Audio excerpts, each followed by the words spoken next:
I am perpetually learning to equate justice with education, democracy with critical contemplation, and an infinite power to a student population. I am perpetually learning that the mind was not made to be fed, it was created to mold. That the movements of the heart cannot be easily bought and sold, and that one day we will rise to realize the lies that we've been told, because I am perpetually learning that the student's mind cannot be controlled. You see, this is less of a poem and more of a riddle about what happens when you deny access to knowledge, even if only a little, when a war is waged between policymakers and educators, forcing students in the middle. This is what happens when you ration the truth, skim the fat off philosophy and feed the table scraps to the youth, divide and conquer, distribute to only those deemed fit. So if you love to learn, and if you love the arts, and if you think that education should be a destination, not just a goal, well then you'd better recommit.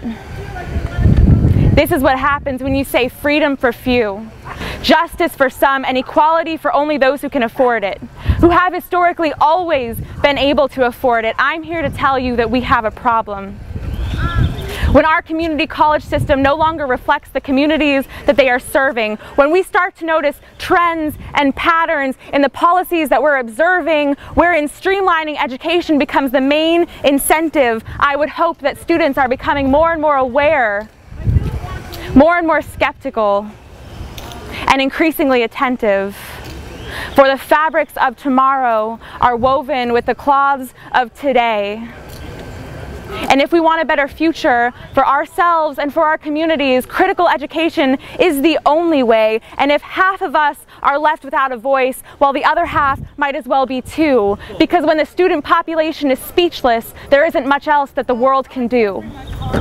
So students, teachers, educators, and community members alike, it's time to make some noise and it's time to start a fight. Your education is not a privilege, it's a basic human right. Woo!